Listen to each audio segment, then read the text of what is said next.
우리 하나님께서 우리에게 주시는 말씀 함께 보기를 원합니다. 하나님께서 우리에게 주시는 말씀은 우리 마가복음 우리 10장 45절 말씀입니다. 마가복음 10장 45절 말씀이 되겠습니다. 우리 한 절이니까 우리 한 목소리로 우리 같이 한번 읽어보겠습니다. 시작. 인자가 온 것은 섬김을 받으려 함이 아니라 도리어 섬기려 하고 자기 목숨을 많은 사람들의 대속물로 주려 함이니라. 아멘. 오늘 이렇게 십자가 시리즈 우리 두 번째 시간을 하려고 합니다. 십자가 진정한 영광 더 글로리라는 제목으로 여러분들과 함께 말씀을 나누기 원합니다. 요즘 이 넷플릭스에서 여러 가지 다큐멘터리들이 이렇게 나오면서 특별히 한국에 우리 조국에 큰 반향을 일으켰던 다큐멘터리가 있습니다.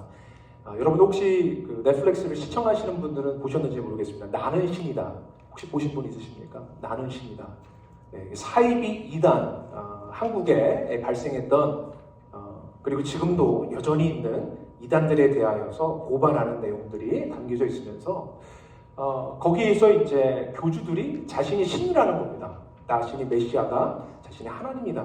이런 이야기들을 하는 그런 교주들의 만행을 적나라하게 이렇게 드러냅니다. 이렇게 보면 너무 거북스러워서 너무 불편하기까지 합니다. 그런데 그것이 현실이라는 것에 더욱더 큰 충격을 받게 됩니다. 수천 명의 여신도를 성범죄를 저지른 정명석이라는 교주가 등장하고요. 과거에 우리 어르신들은 좀 아시겠습니다만 5대양 사건 아십니까? 32명이 집단 자살하는 일이 한국에서 벌어졌는데 이것 또한 교주 박순자에 의해서 벌어진 일이고, 그리고 한국에서 그 아가동산이라고 그 지상 천국을 만들겠다고, 이게 여성 교주입니다. 김기순이라는 이 교주가 이런 일도 발생을 했고, 또 만민중앙교회 이재로이라는 분, 목사라는 말을 참 붙이고 싶지 않습니다. 이런 일들. 근데 좀 아쉬운 것은 이 다큐에서 지금 가장 심각한 한국에, 심지어 이 미국에까지 진출하고 전 세계 진출해 있는 신천지 이만희에 대해서 다루지 않은 부분은 좀 너무 큰 아쉬움으로 남습니다. 꼭 다루어줬으면 좋겠어요. 저는 이 나는 신이다라는 이 다큐멘터리를 보면서 참 큰 충격을 금치 못하였습니다. 그러면서 여기 이렇게 수없이 빠져서 허우적거리고, 심지어 2세들도 자녀들마저도 그 인생이 도탄에 빠지는 그런 것들을 볼 때 너무나 가슴이 아픕니다. 여러분, 이런 왜 이단에 빠지는가 우리가 좀 알 필요가 있습니다. 여러 가지 이유가 있을 것입니다. 근데 가장 중요한 핵심적인 이유는 무엇이냐면 우리가 가지고 있는 복음에 대한 이해가 충분하지 않기 때문입니다. 그렇기 때문에 이단과 진정한 기독교의 본질이 무엇인지를 헷갈리는 경우들이 너무나 많이 있다는 것입니다. 제가 간단한 도표 하나를 보여드리기를 원합니다. 이 도표입니다. 여러분 보이십니까? 이렇게 보시면 진리라는 동그라미가 있습니다. 한번 잘 보세요. 진리라는 동그라미가 있습니다. 그 중심에 빨간 점이 있습니다. 빨간 점이 뭐라고 써 있습니까? 예수 그리스도라고 쓰여 있습니다. 근데 그 예수 그리스도 중심인데, 그 중심을 이 이단들은 어떻게 이 원을 다르게 그리냐면, 또 다른 원이 보이십니까? 네, 또 다른 원이 보이시죠? 2단이라고 제가 위에 써놨습니다. 시커멓게 생긴 원입니다. 예수 그리스도가 중심인데 그 중심을 이동하는 것이죠. 그래서 그 이동하여서 예수 그리스도가 아닌 성경에 나와 있지 않은 새로운 교설들, 가르침들, 교주의 이름을 넣어서 새로운 신종 집단을 만드는 것입니다. 여러분 여기서 보세요. 이단 진리에서는 중심에 뭐가 있습니까? 예수 그리스도가 있습니다. 그런데 이단으로 옮겨갈 때 예수 그리스도가 있습니까? 없습니까? 있지요. 어디에 걸쳐 있습니까? 더 이상 원의 중심이 아니라 끄트머리에 걸쳐 있는 거 보이십니까? 그러니까 이단이 예수님을 얘기 안 한다고 하면 우리가 식별하기 쉽습니다. 그렇죠? 그런데 그들도 예수님을 얘기하고 성경을 이야기를 합니다. 그리고 자신이 심지어 성경적이라고까지도 이야기를 합니다. 여기에 쉽게 넘어갑니다. 중요한 것은 무엇이냐면 예수 그리스도라는, 내가 신앙한다, 믿는다라는 그분이 무슨 일을 하셨는지, 무슨 일을 하고 계신지 또 무슨 일을 하실 것인지에 대한 내용이 우리가 충분히 이해가 되어 있지 않기 때문에 너무나 쉽게 이단들이 예수만 얘기하고 성경 갖고 이야기하면 다 그것이 하나님 말씀인 줄 알고 착각하여서 오해하여서 이렇게 이단에 빠지는 일들이 너무나 많이 있다는 것입니다. 여러분, 제가 왜 이야기를 설교 서두에 하냐면요, 우리가 예수 그리스도를 제대로 알아야 됩니다. 여러분, 위조 지폐 전문가들이 있습니다. 그 전문가들이 위조 지폐를 어떻게 분별합니까? 가면 갈수록 그 위조 지폐를 만들어내는 수법이 대단해집니다. 그러다 보니까 위조 지폐 전문가들이 하는 얘기가 무엇입니까? 위조 지폐를 분별하기 위해서 어떠한 위조 지폐가 있는지를 연구하는 것보다 더 중요한 것은 내가 가지고 있는 진짜 지폐가 어떠한지를 더 잘 아는 것이 분별할 수 있는 가장 확실한 방법임을 이야기합니다. 제가 이 이야기를 여러분들에게 말씀드리는 이유는 여러분들이 신앙하고 믿고 있는 그리스도를 더욱더 명확하게 알도록 힘쓰시기를 간절히 축원하기 원하기 때문입니다. 여러분, 그런 측면에서 우리가 십자가 시리즈, 예수 그리스도의 복음, 우리가 지난주에 함께 나눴습니다. 바울이 뭐라고 말했습니까? 내가 그리스도의 십자가 외에는 다른 것을 전하지도 않고 알리지도 않기를 원한다고 이야기를 합니다. 여러분, 정말 중요한 게 뭐예요? 예수의 십자가입니다. 십자가를 우리가 더 깊이 풍성하게 이해하는 것이 너무나 중요하다는 것입니다. 오늘은 제가 두 가지 질문에 대하여서 여러분들께 소개해드리고 그 질문에 대한 답을 우리가 찾아가는 방식의 설교를 하려고 합니다. 첫 번째 질문은 이것입니다. 왜 예수님은 십자가에 못 박히셔야만 했는가? 이것이 첫 번째 질문입니다. 두 번째 질문은 이것입니다. 예수님의 십자가 사건이 도대체 무엇을 가져왔는가라는 것입니다. 예수님 십자가에 돌아가심으로 말미암아 이 현실이 비포 앤 애프터가 어떻게 바뀌었는지에 대해서 우리가 이해할 필요가 있다는 것입니다. 첫 번째 질문에 대해서 우리가 답을 찾아갔으면 좋겠습니다. 예수님께서 왜 십자가에 못 박히셔야 하는가? 이 질문에 대해서 답해보자는 것입니다. 거기에 대한 명확한 대답, 예수님께서 친히 하신 대답을 찾아본다면 오늘 본문의 말씀입니다. 바로 마가복음 10장 45절의 말씀입니다. 다시 한번 우리 주의 깊게 이 말씀을 읽어보았으면 좋겠습니다. 같이 읽겠습니다. 시작. 인자가 온 것은 섬김을 받으려 함이 아니라 도리어 섬기려 하고 자기 목숨을 많은 사람의 대속물로 주려 합니다. 라고 합니다. 예수님께서 십자가에 달려 돌아가십니다. 공개 처형당하십니다. 발가 벗겨져서 비참하게 정말 눈뜨고 쳐다볼 수 없는 그러한 짐승처럼 벌레처럼 십자가에서 돌아가셨습니다. 왜 그렇게 돌아가셔야 했는가? 예수님 친히 말씀하십니다.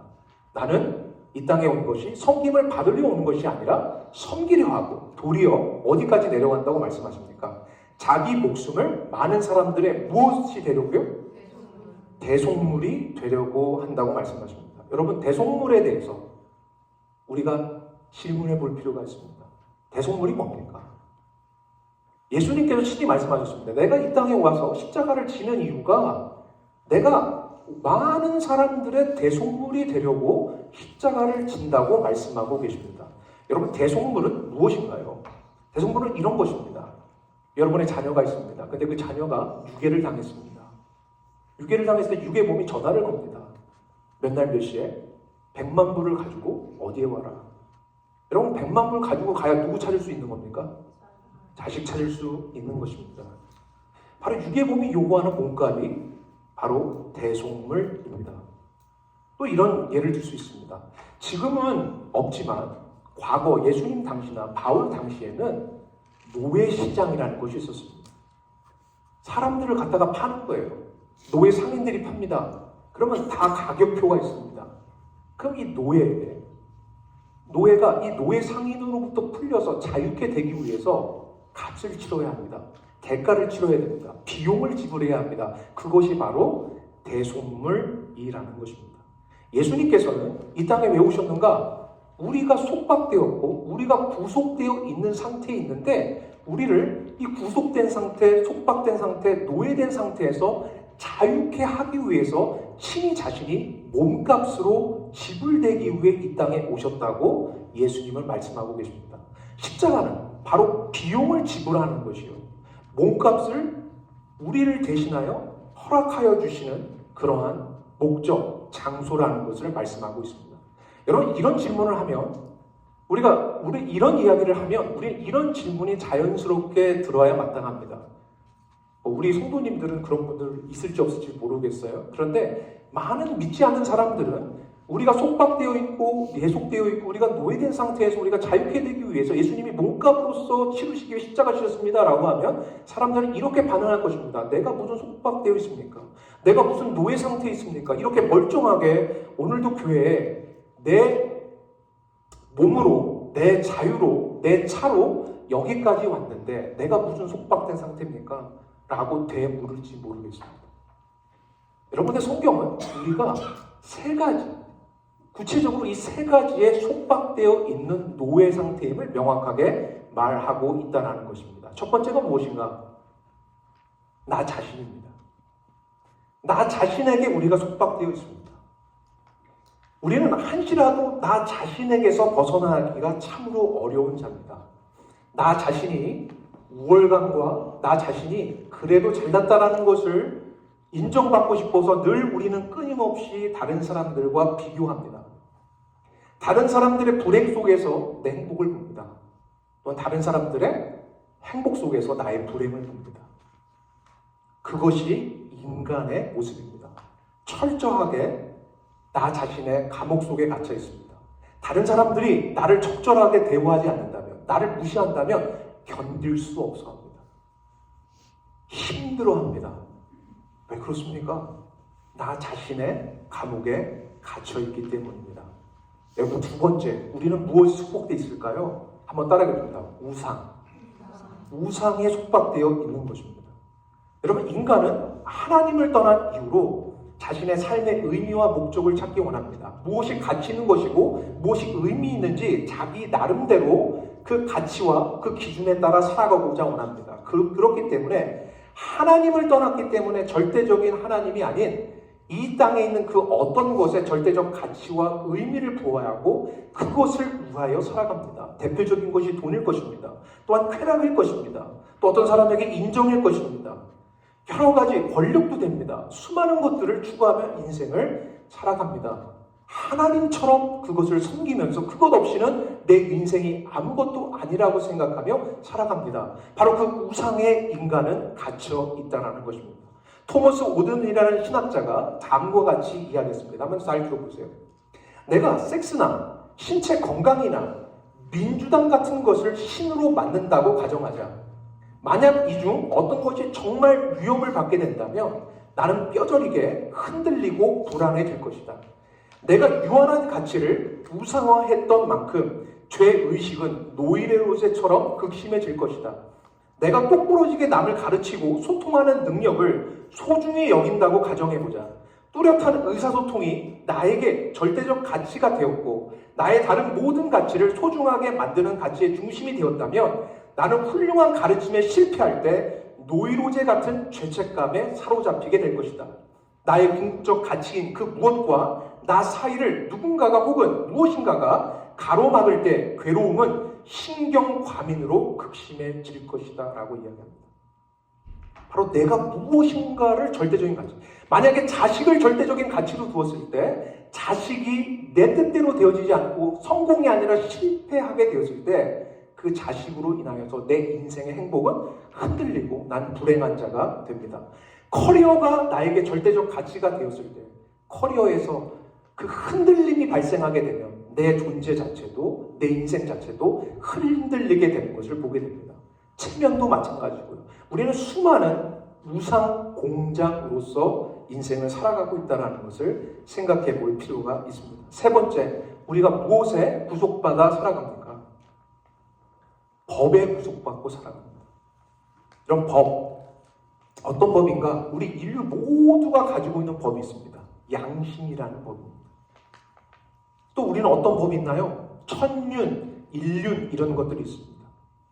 제가 나는 신이다라는 이 프로를 제가 이렇게 보면서 크게 충격을 받았던 부분이 이것이었습니다. 자기 자식을 자기가 이단 교술에 빠져서 잘못된 교주를 따르다가 그 교주가 5살밖에 먹지 않은 아이를 체벌하고 죽이게끔 만들었습니다. 근데 이 어머니가 철저하게 이단 교주에 빠져서 이 자식이 자기 눈앞에서 죽어가는데도 그것을 막지 않았습니다. 그리고 죽은 이후에도 철저하게 교주를 따르는 모습을 보게 됩니다. 그리고는 나중에야 그곳을 탈퇴한 이후에 이 인터뷰를 하면서 내가 몹쓸 사람이라고 그 인터뷰를 하는 도중에 자신의 양뺨을 사정없이 자기의 손으로 때리는 모습을 발견하게 되었습니다. 여러분 이해는 해요. 너무너무 가슴 아프겠죠. 너무너무 슬프고 너무나 고통스럽고 내가 속았다라는 것, 내가 무지했다라는 것에 있어서 자기를 죽이고 싶을 만큼 견딜 수 없는 분노와 고통을 느끼는 것을 발견하게 됩니다. 근데 이런 생각이 들더라고요. 하나님께서는 저 인생이 실수하고 잘못했고 분명히 자식을 잃어버렸다는 것으로 평생 그 짐을 어쩌면 지고 살아가는 것이 마땅해야 할지 모르지만 하나님은 정말 그 인생을 그냥 그렇게 불행한 인생으로 자기가 자기 자신을 저주하며 살아가게끔 하나님은 원하고 계십니다. 여러분 인간 안에 천륜, 인륜, 양심이라는 것이 끊임없이 자기 자신에게 내가 그것을 어길 때마다 죄책감으로 나를 벌하고 있다는 것, 바로 그 양심의 법에 내가 속하여 있다는 것 또한 우리는 생각해 볼 필요가 있다는 것입니다. 바로 이러한 자기 자신, 우상, 이런 법들에 우리가 묶여서 속박되어 있다는 것이죠. 이 속박에서 우리를 자유케 하시기 위해서 예수님께서는 자기 자신을 몸값으로, 비용으로 우리에게 허락하고 계시다는 것입니다. 그러면서 예수님은 이 십자가 지시는 것을 다음과 같은 표현으로 말씀하십니다. 마가복음 10장 38절이에요. 우리 같이 한번 읽어보겠습니다. 시작. 예수께서 이르시되 너희는 너희가 구하는 것을 알지 못하는도다. 내가 마시는 잔을 너희가 마실 수 있습니다. 여러분 예수님께서 십자가 지시는 것을 제자들에게 이렇게 말씀하십니다. 내가 마시는 잔을 너희가 마실 수 있느냐. 여러분 뭐라고 말씀하세요? 십자가를 잔으로 비유하십니다. 내가 그 잔을 마시러 간다. 내가 십자가에서 그 잔에 담겨있는 그 모든 내용물들을 단 한 방울도 남김없이 내가 다 흡수하기 위해서 나는 저 십자가를 향하여 간다라고 예수님은 말씀하고 계십니다. 여러분 그렇다면 그 잔의 내용물이 뭘까요? 이 잔은 어떠한 의미를 가지고 있을까요?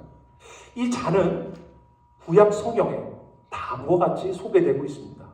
이사야 51장 17절 말씀입니다. 같이 한번 읽어볼게요. 시작. 여호와의 손에서 예루살렘이여 깰지어다 깰지어다 일어설지어다 내가 이미 비틀거리고 큰 잔을 마셔 다. 여러분 이 잔이 무슨 잔이래요? 무슨 잔이라고 합니까? 분노의 잔이라고 이야기합니다. 또 한 구절 볼게요. 예레미야 25장 15절입니다. 같이 보겠습니다. 이스라엘의 하나님 여호와께서 이같이 내게 이르시되 너는 내 손에서 이 진노의 술잔을 받아가지고 내가 너를 보내는 바 그 모든 나라로 하여금 마시게. 여러분 여기서는 잔이 어떤 잔이라고 합니까? 진노의 술잔이라고 합니다. 하나님의 진노의 잔을 마시기 위해서 예수님께서 십자가를 향하여 가시는 것이고 십자가에 달리는 것은 바로 하나님께서 허락하신 진노의 잔, 분노의 잔을 내가 마시는 것이라고 말씀하고 계십니다. 누구 때문에 마시는 거예요? 우리 때문에 마신답니다. 여러분 여기서 우리가 좀 생각해 볼 필요가 있습니다. 하나님께서 우리에게 쏟아야 할 진노를 우리한테 쏟지 않고 누구한테 쏟으신다는 겁니까? 예수 그리스도께 쏟으신다는 것입니다. 그래서 예수님께서 발가 벗겨져서 그렇게 고통스럽게 돌아가셨습니다. 여러분 어떻게 생각하십니까? 하나님의 사랑이 느껴지십니까? 여기에 감복하시는 분들도 있어요. 그런데 두려워하는 사람들도 있습니다. 마치 이런 것입니다. 남의 집 자식이 잘못해서 화가 났어요. 걔를 어떻게 해버리고 싶은데 안 되니까 집에 와서 자기 자식을 두들겨 팼습니다. 어떠세요? 사랑이 느껴지십니까? 여러분, 어떤 사람들은 예수님의 이 십자가 사건, 하나님의 분노의 잔을 마시는 예수님의 이 모습 속에서 사랑이 아니라 폭력적인 하나님, 가학적인 하나님, 잔혹한 하나님을 느끼는 사람들도 있습니다. 그럼 이 부분을 우리는 풀어야 됩니다. 우리는 이 오해에서 벗어나야 돼요. 하나님의 진노가 도대체 무엇인가 생각해 봐야 합니다. 어떤 분들은 이렇게 얘기합니다. 마치 성경에서 말하는 그 하나님은 사랑의 하나님이 아니라 저 고대 신화 속에 나오는 자기 마음에 들지 않으면 화를 내서 진노하고 분노하고 재앙을 내리는 그러한 무시무시한 신이 아닌가? 아니면 우리 한국의 심청전에서 나오는 용왕님이, 그 바다의 왕이 분노하여서 심청이가 임당수에 빠지는 것처럼 그렇게 해야만 그 노를 그치는, 그 분노를 달래게끔 하는 그러한 신이 아닌가, 이런 질문을 할 수 있다는 것입니다.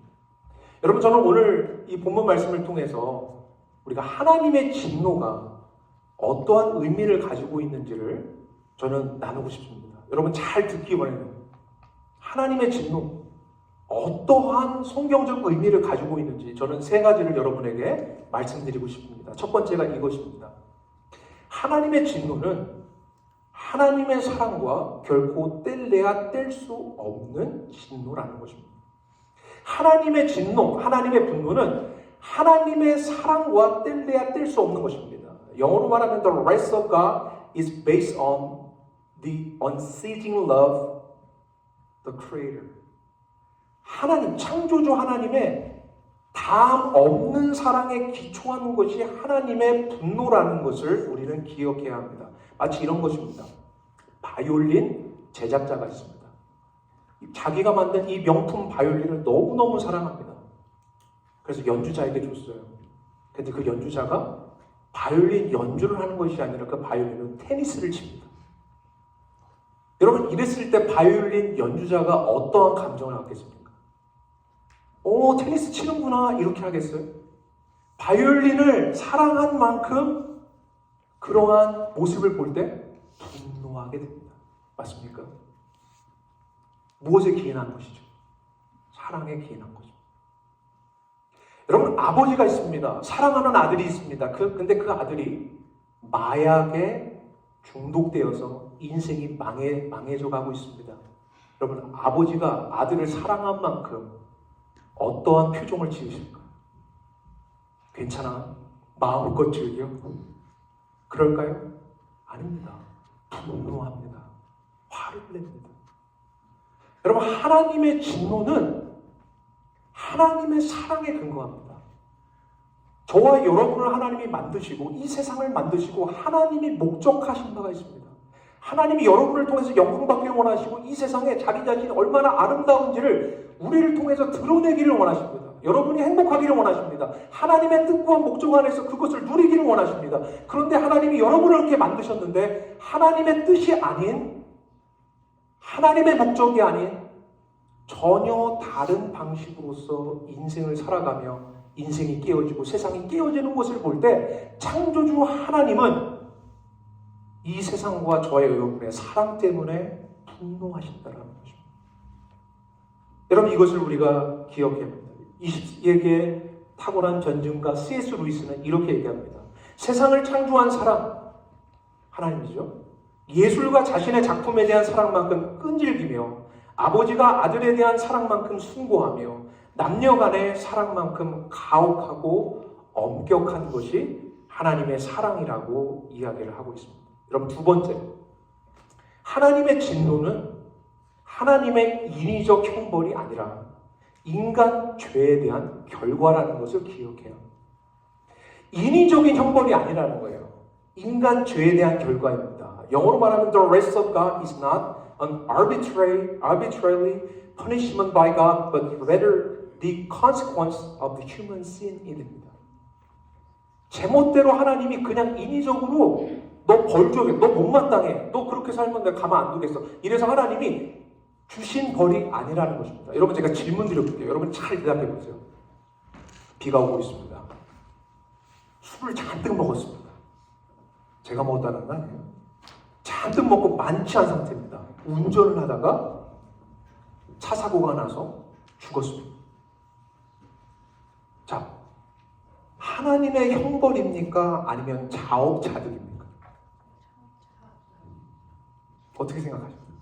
술을 잔뜩 먹고 인사불성으로 운전을 하는데 가다가 가로수를 들이받고 죽었어요. 자, 이거는 하나님의 인위적인 형벌, 이놈 너 죽어봐라, 하나님이 하신 겁니까? 아니면 자업자득, 자신이 술을 만취함으로 인해서 벌어진 결과입니까? 무엇이죠? 전자입니까? 후자입니까? 후자입니다. 여러분, 인위적인 형벌은 이런 것입니다. 운전을 하고 가다가 경찰을 만났습니다. 경찰이 울리면서 오셔가지고 친절하게 티켓을 발부합니다. 면허 정지. 씩 웃으면서. 여러분, 이것은 뭐예요? 형벌입니다. 인위적으로 개입된 것입니다. 하나님의 진노는 하나님이 인위적으로 우리에게 발부한 티켓이 아닙니다. 하나님의 진노는 우리가 하나님을 떠나여 하나님이 아닌 썩어 없어질 것들에 우리의 영광, 우리의 힘, 우리의 권위를 양도하여서 그것으로 끌려감으로 인해서 자연스럽게 벌어지는 원인에 따른 결과라는 것입니다. 여러분, 그것이 하나님의 진노라는 것입니다. 여러분, 세 번째, 너무 중요한 부분입니다. 여러분, 하나님의 진노는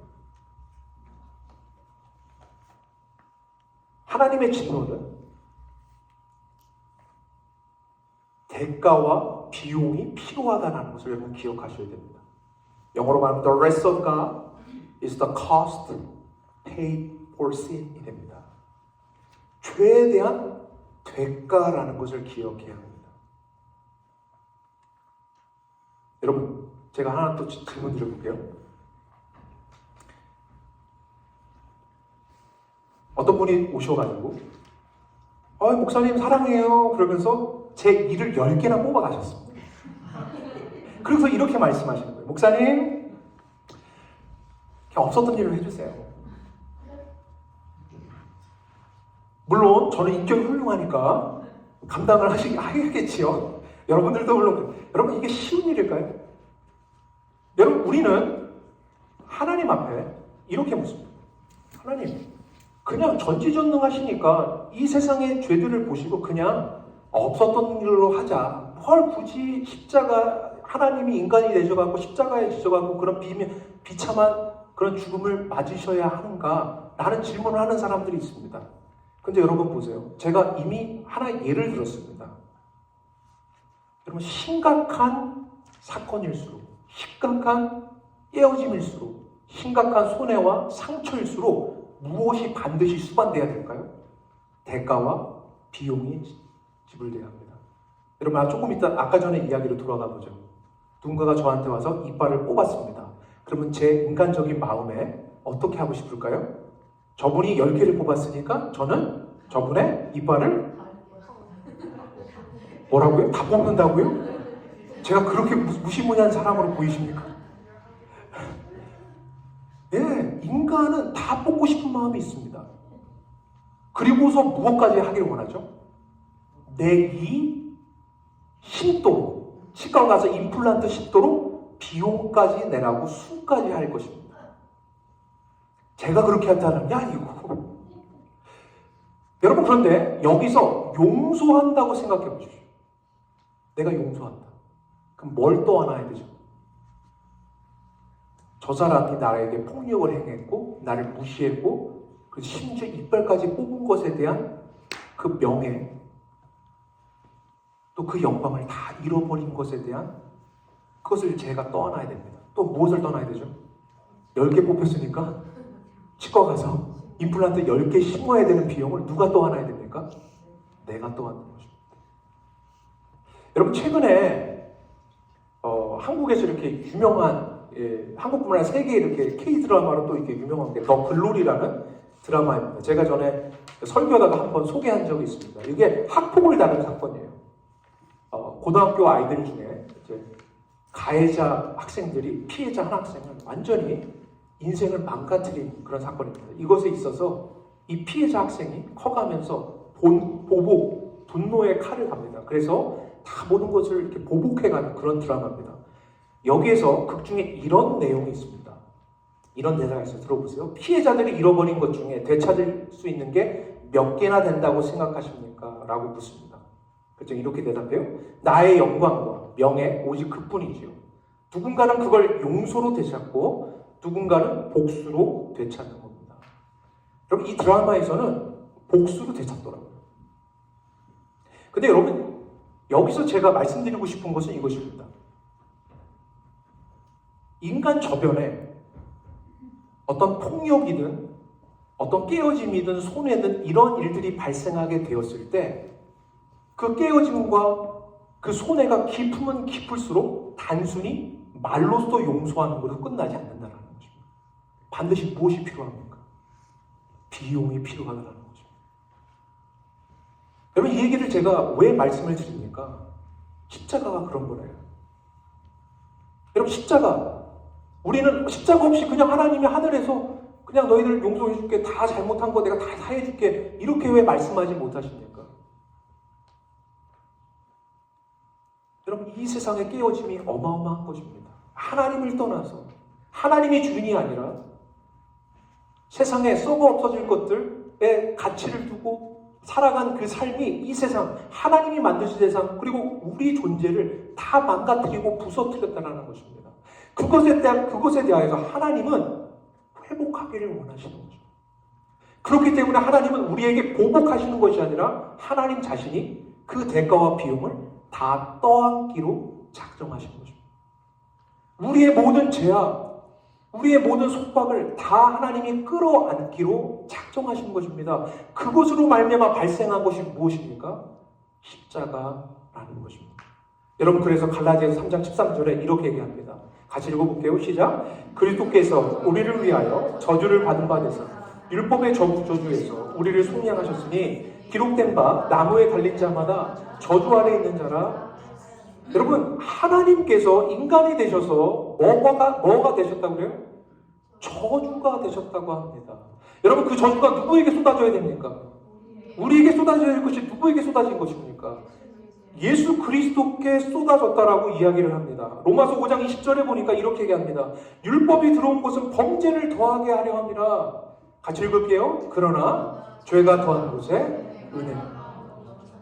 우리를 심판해야 되는 그 자리에서 하나님은 우리에게 진노를 쏟은 것이 아니라 자신이 다 그 진노를 다 흡수함으로 말미암아 그 진노의 잔을 단 한 방울도 남김없이 본인이 다 마심으로 말미암아 여러분 그 자리에서 용서가 선포되어지고 아무런 자격 없는 우리가 하나님의 구원의 선물, 영생의 선물, 영광의 선물을 받게 되었더라고 말씀하고 있습니다. 바로 그 자리가 십자가라고 이야기를 합니다. 여러분 한 절 더 읽어봅시다. 고린도후서 5장 21절 말씀입니다. 같이 읽을게요. 시작. 하나님이 죄를 알지도 못하시는 일을 위하여 죄로 삼으시는 것은 우리로 하여금 그 안에서 여러분 하나님이 뭐라고 말씀하세요? 죄를 알지도 못하시는 그분을 무엇으로 만들었다고 합니까? 뭐로 삼으셨다고 그래요? 죄로 삼으셨다. 죄 덩어리로 삼으셨답니다. 단 하나밖에 없는 그 아들을 그렇게 삼아서 우리의 모든 인류가 치러야 할 대가, 비용, 그 모든 하나님을 떠나서 하나님이 아닌 것들의 권한과 하나님이 아닌 것들에게 권세와 하나님이 아닌 것들의 가치를 두어 우리가 망가뜨린 모든 비용과 대가를 하나님의 아들에게 감싸 안게 함으로 말미암아 우리를 구원해 내셨다고 말씀하고 계십니다. 여러분 이 일이 그렇다면 어떤 일을 우리에게 가져왔을까요? 여러분 십자가를 말미암아 예수님께서 다 이루셨다고 말씀하신 그 십자가를 통해서 이 세상은 십자가 전과 십자가 후가 어떻게 바뀐 것입니까? 예수님은 마가복음 10장 38절에서 자신이 지는 십자가를 잔으로도 말씀하셨지만 담과 같이도 말씀하셨어요. 같이 한번 읽어보겠습니다. 시작. 내가 받는 침례를 너희가 받을 수 있느냐? 자신이 지시는 십자가를 뭐라고 말씀하세요? 침례, 세례라고 말씀하십니다. 여러분, 침례가 무엇입니까? 침례는 무엇을 상징합니까? 우리가 알고 있는 아주 오래전 구약의 이야기를 떠올려 줍니다. 어떤 이야기입니까? 엑소도스, 출애굽 이야기입니다. 여러분, 이스라엘 백성들 어디에 노예살이 하고 있었습니까? 애굽에서 이집트 파라오 아래서 고통당하고 있었습니다. 압제당하고 있었습니다. 그런데 하나님이 모세를 보내셔서 유월절 어린 양의 피를 문설주에 바른 이들마다 그 하나님께서 그들을 구원해내시는 역사가 있었습니다. 그래서 그들을 데리고 어디로 나왔죠? 이제 모세가 데리고 홍해 바다 앞에 섰습니다. 거기서 하나님께서 네 지팡이를 내밀라 말씀하십니다. 내밀었을 때 그 바다가 갈라졌습니다. 그리고 마른 땅처럼 하나님의 백성들이 지나갑니다. 근데 뒤에서 뒤쫓는 이들이 있었습니다. 누구였습니까? 파라오의 군대였습니다. 마병 부대가 쫓고 있었습니다. 전차 부대가 쫓고 있었습니다. 그들을 쫓고 있는데 하나님의 백성들이 다 지나가고 나서 이들이 그 바다로 진입했을 때 이들은 어떻게 됐습니까? 다 물에 수장되어 버렸습니다. 여러분, 이것이 침례의 사건입니다. 여러분, 이것은 무엇을 말합니까? 하나님께서 우리가 아무것도 아닌 것인데 아무것도 아닌 것을 절대적인 가치와 절대적인 의미와 내 모든 힘과 권세를 다 양도했던 그 죄라는 권세, 그 밑에서 노예살이하고 속박되어 있는 우리를 십자가를 통해서 그 대가를 다 지불하심으로 말미암아 우리가 자유케 되었다는 것입니다. 그 파라로부터, 그 죄로부터 우리가 온전히 완전히 해방되게 되었다는 것입니다. 여러분, 이 일이 십자가에서 일어난 것입니다. 여러분, 한번 따라해볼까요? 십자가는 해방입니다. 십자가는 자유입니다. 여러분, 무엇으로부터 자유입니까? 죄가 무엇입니까? 자기 자신이라는 감옥으로부터의 자유입니다. 무엇으로부터 자유입니까? 더 이상 우상 없이는 못 살아가 아니라 우상을 내려놓고도 얼마든지 살 수 있는 자가 되는 것입니다. 또한 무엇으로부터 자유입니까? 끝없이 나를 죄책하고 정죄하는 그 법으로부터의 자유를 이야기하고 있습니다. 결코 정죄함이 없는 그 자리로 나아가는 것입니다. 사랑하는 성도 여러분, 우리가 십자가를 생각할 때 우리는 기억해야 합니다. 해방이다, 자유다. 무엇으로부터 해방입니까? 나 자신밖에 모르고 나 자신에 연연하여 살아가는 그 자기 중심성으로부터의 자유입니다. 무엇으로부터의 자유입니까? 내가 그렇게 없이는 못 사는 수많은 우상들로부터 자유입니다. 이제는 주인이 생긴 것이죠. 누가 주인입니까? 누가 주인입니까? 예수 그리스도가 주인인 거예요. 여러분, 그 자유의 삶을 누리며 살게 되기를 간절히 축원합니다. 여러분, 그 십자가를 우리가 생각할 때 여러분, 우리는 그 속박과 그 억압과 노예로부터의 자유를 선포해야 합니다. 저는 이것을 누리는 저와 여러분 되게 간절히 축원합니다.